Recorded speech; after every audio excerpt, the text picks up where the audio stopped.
Hello दोस्तों, कैसे हैं आप लोग। आज मैं बात करने वाला हूं फाइनेंस मिनिस्टर के बारे में। और फाइनेंस मिनिस्टर जो होते हैं वो भी देश का एक बहुत महत्वपूर्ण स्तंभ होता है। देश की अर्थव्यवस्था उसके हाथों में होती है, क्योंकि फाइनेंस मिनिस्टर का काम बहुत ही इंपॉर्टेंट काम है।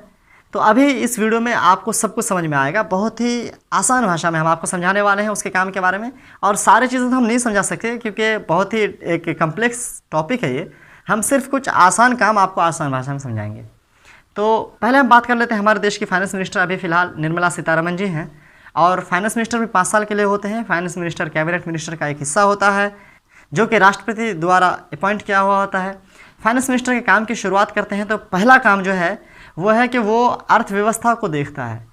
फाइनेंस मिनिस्टर साल का वार्षिक बजट लाता है हर साल, और उसे बनाने के साथ साथ उसका जो स्पीच होता है वो भी तैयार करता है।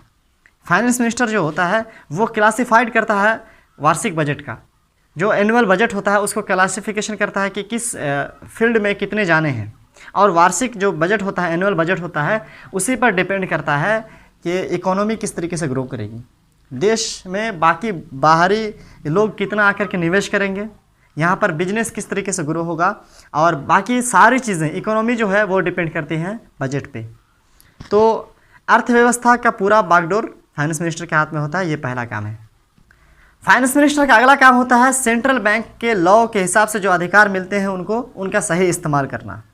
फाइनेंस मिनिस्टर का एक और काम जो ज़रूरी काम होता है वो होता है मिनिस्टर जो अलग अलग मिनिस्टर लाते हैं बजट, उसकी देखभाल करना, उसकी जांच करना।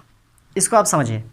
मान लीजिए कि बहुत सारे मिनिस्टर होते हैं और उन सब मिनिस्ट्री में कुछ काम होते हैं, तो वो लोग फिर ला करके पार्लियामेंट में बजट डालते हैं कि हमें इतना इतना बजट चाहिए इस काम के लिए। अब वो बजट में सच में कितना पैसा चाहिए, इस चीज़ की जांच पड़ताल जो है वो फाइनेंस मिनिस्टर करते हैं।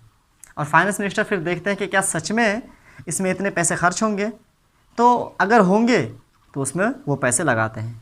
तो फाइनेंस मिनिस्टर के हाथ में ये सब कुछ होता है कि वो कहाँ पर पैसे खर्च करवाने वाले हैं।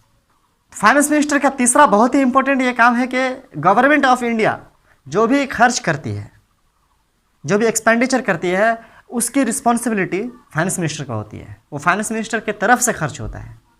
अगला जो इंपॉर्टेंट काम है वो है फाइनेंस मिनिस्टर का कि वो एस्टिमेट करता है कि देश में इनकम कितना होने वाला है, वो रेवेन्यू से, टैक्स से कितना इनकम होने वाला है पूरे साल में। एस्टिमेट करता है। एस्टिमेट इसलिए क्योंकि अभी आने वाले दिनों में कितना इनकम होने वाले हैं इसके बारे में तो कोई एक्यूरेट नहीं बता सकता ना। तो फाइनेंस मिनिस्टर जिस तरीके से बजट तैयार करते हैं फिर वो एस्टिमेट भी करते हैं कि हाँ इतना रेवेन्यू से, इतना टैक्स से डायरेक्टली इनडायरेक्टली पैसे जो है इनकम होने वाले हैं देश को, उस चीज़ को वो एस्टिमेट करते हैं। तो ये भी एक बहुत ही इंपॉर्टेंट काम है फाइनेंस मिनिस्टर का। Finance minister citizens economic growth को बैलेंस करते हैं। मतलब बैलेंस करने के लिए जो भी पोटेंशियल करना पड़ता है वो फाइनेंस मिनिस्टर ही लगाते हैं कि किस तरीके से ये इकोनॉमी आम आदमी में बैलेंस रहे। ये भी एक इम्पोर्टेंट काम है फाइनेंस मिनिस्टर का।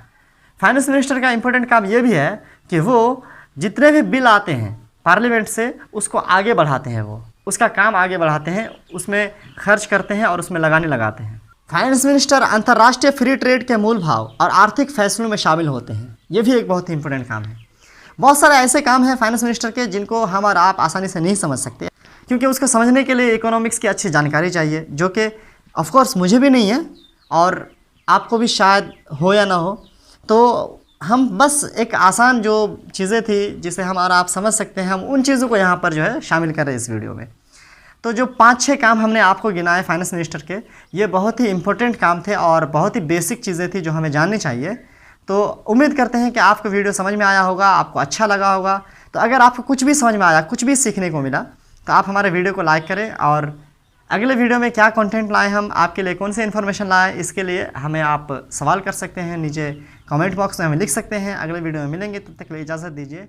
शुक्रिया।